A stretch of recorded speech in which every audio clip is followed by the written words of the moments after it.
5 ক মাইনাস 1 একটি প্যাটার্নের কতম পদ হলে প্রথম 25টি পদের সমষ্টি নির্ণয় করতে হলে আমাদের যে জিনিসটাকে করতে হবে সেটা হচ্ছে সমষ্টি সূত্র। তোমাকে জানতে হবে সমষ্টি সূত্রটা হচ্ছে যে প্রথম পদ যোগ শেষ পদ গুণন পদের সংখ্যা ভাগ 2। তাহলে সমষ্টি নির্ণয় করতে হলে প্রথম পদ শেষ পদ লাগবে এবং পদের সংখ্যা লাগবে।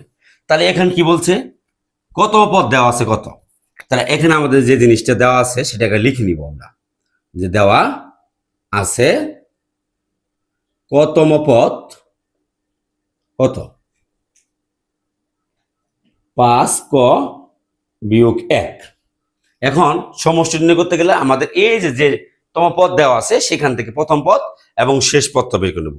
শেষ পদ বলতে এখানে আমার 25টি পদের সমষ্টি নির্ণয় করতে বলছে, তার মানে 25টি পদের তম পদ আগে আমাদের বের করতে হবে, অর্থাৎ 25তম পদ হচ্ছে আমাদের শেষ পদ। ঠিক আছে, তাহলে এখানে আমরা কতমের পরিবর্তে আমরা লিখবো প্রথম পদ।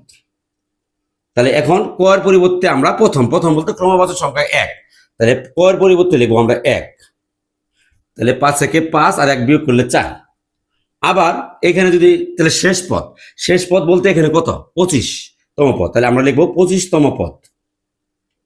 যদি কইতো 30টি পদের সমষ্টি নির্ণয় করো, তার মানে এখানে শেষ পদ হতো 30 আর পদের সংখ্যা হবো 30, পদের সংখ্যা হবো 30 আর শেষ পদ হবো 30। আর এখানে বলছে 25টি পদের সমষ্টি নির্ণয় করো, তার মানে শেষ পদ হলো 25 আর পদের সংখ্যাও কিন্তু 25।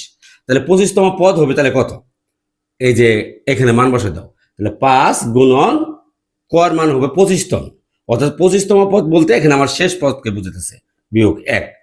তাহলে 5 25 125 বিয়োগ 1 সমান সমান কত 124। ঠিক আছে, এখন আমার তাহলে প্রথম পদ পাইলাম, শেষ পদটাও কিন্তু আমার 124। তাহলে এখন কিন্তু আমার আর পদের সংখ্যা এখানে কত, তাহলে এখানে পদের সংখ্যা দেওয়া আছে কত, এটাও লিখে নিতে পারি আমরা, এবং পদের সংখ্যা সমান 25।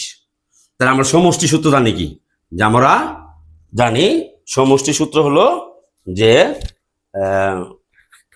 সমষ্টি সূত্র কি আমরা জানি, লিখতে পারি যে আমরা জানি সমষ্টি সমান কয়টি পদের সমষ্টি 25টি পদের সমষ্টি। তাহলে এই লিখতে পারি আমরা 25টি পদের সমষ্টি সমান কি জানি আমরা, লেখো প্রথম পদ যোগ শেষ পদ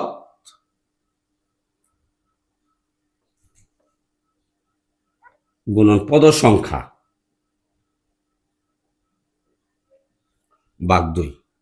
তাহলে আমরা এখন মান বসাই দিই, প্রথম পদ কত আমার 4 যোগ শেষ পদ কত আমার 124 গুণন কয়টা পদের সমষ্টি নির্ণয় করতে বলছে 25টি, তাহলে পদের সংখ্যা 25, শেষ পদ কিন্তু আমার 25তম পদ ভাগ 2।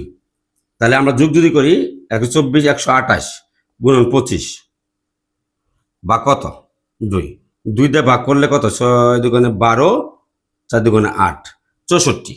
তাহলে 64 আর তোমার 25 গুণ করো, 64 আর 25 যদি গুণ করো তাহলে কত হয়, এটা গুণ করবা, গুণ করলে আমার 20 4 5 20 শূন্য হাতে থাকলো 2 5 6 30 আর 2 32 আর 11 কাটো 4 দুগুণে 8 6 দুগুণে 12 শূন্য 10 শূন্য 3 2 5 5 8 6 1600।